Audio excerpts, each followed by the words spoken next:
আসসালামু আলাইকুম রহমতুল্লাহি বরকাতুহু। আজি একখান অনার মন্তু ভিডিও নিয়া এ ভিডিও গানের মাঝে ইতিহাস হতা হয়ে দে হতা গান হইলেশ্বর মাঝে ইবাগ্য বাংলাদেশি বাইশা ইয়ে বুঝর অনারা ইবাইয়া হদে হদে রোহিঙ্গা অকলে 10-15 জনের দরে ফুয়াইন বিয়াইয়ের হদে বাংলাদেশের জাগা বড়াই ফেলাইয়ে আরা তাই বললা জাগা নহয়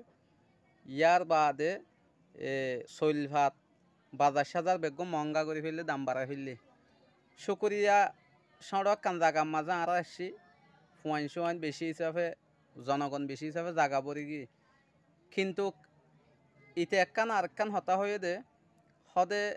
ইতারা হদে রোহিঙ্গা ইন হদে মুসলমান ন হদে ইন হদে খ্রিস্টান অকল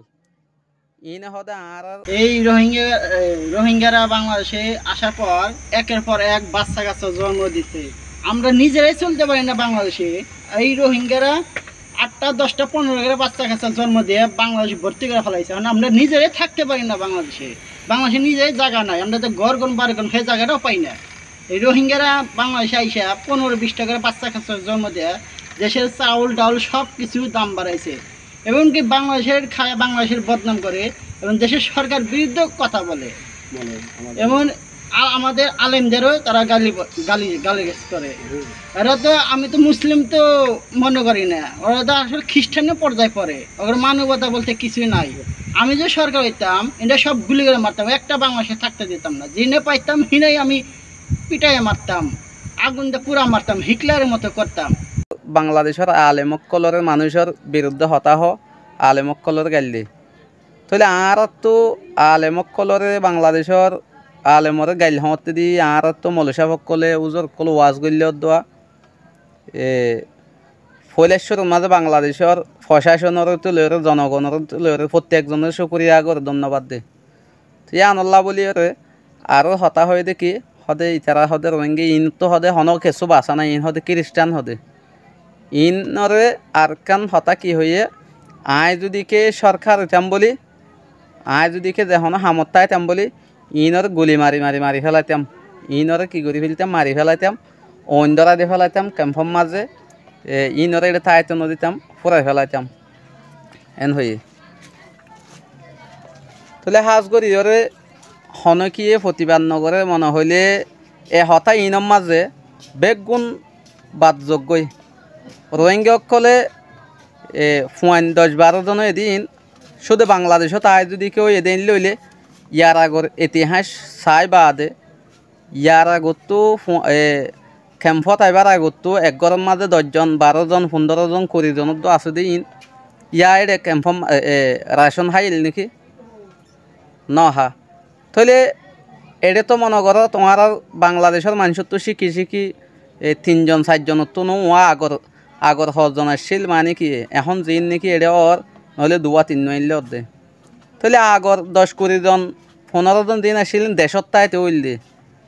তো ডর ইদে আর এক ঘরের মাঝে 10-12 জন আছে দিন হন তুই নেড়ে ক্যাম্পত ওয়াই ওরে ক্যাম্পত হাই ওরে ক্যাম্পত রাশনল্লা লই দিন হাই ঠিক আছে অনরা যারা নাকি রোহিঙ্গা বা এনেকল আসন অনরা এই ভিডিও গান শেয়ার করিবা হাজ করি ধরে আই কিছু ইতার বাইসার মাঝে কিছু হতা বুঝাই তাই আর আমরা আপনাদের বাংলাদেশের প্রশাসনকে এবং জনগণকে আমরা এই কথাটা তুলে ধরছি দেখি এই বাইটা আমাদেরকে বলছে আগুনে পুড়ে মারতো উনি যদি সরকার হতো এবং উনি আমাদেরকে বলছে খ্রিস্টান সে খারাপ আমরা মুসলিম না। আমরা আরও বলছে যে আমরা বলে বাংলাদেশের হুজুরদেরকে গালি গালাজ করি, কিন্তু আমাদের এরকম প্রমাণ দিতে পারলে আপনারা দেখেন চেক করে আমাদের কোনো রোহিঙ্গারা বাংলাদেশের হুজুরদের বিরুদ্ধে কথা বলছে এরকম কোনো রিপোর্ট আছে কি না। এখন উনি আমাদেরকে বলছে আমরা কি নাকি খ্রিস্টান, তো অনেক কষ্ট লাগে। উনি আগুনে পুড়ে মারলেও কোনো সমস্যা হবে না, গুলি দিয়া হত্যা করলেও কোনো আমাদের দুঃখ লাগবে না, কিন্তু উনি আমাদেরকে যে খ্রিস্টান এতগুলো মানুষদেরকে মুসলিমদেরকে খ্রিস্টান বলছে, কিন্তু কইটা আপনারা শোনেন আমি এই ভিডিওটা দিয়েছি। উনি আমরা মুসলিম সবাইকে বলছে খ্রিস্টান, আমরা আমরা প্রতিদিন নামাজ পড়ি, কালাম পড়ি, তো আমরা ইসলাম ধর্ম মানি এবং হুজুরদের কথা মানি চলি। তো আমরা কলমা পড়ি মুসলমান হয়েছি, আমাদের বাপদাদা সব মুসলিম, এখন উনি খ্রিস্টান কেন বলছে? আমরা মায়ানমার থেকে এসে আশ্রয় নিয়েছি ঠিকই, কিন্তু আমরা তো কারোর ক্ষতি করতেছি না। আপনারা আমাদেরকে জায়গা দিয়েছেন বলে আমরা আছি, কিন্তু আমাদেরকে এভাবে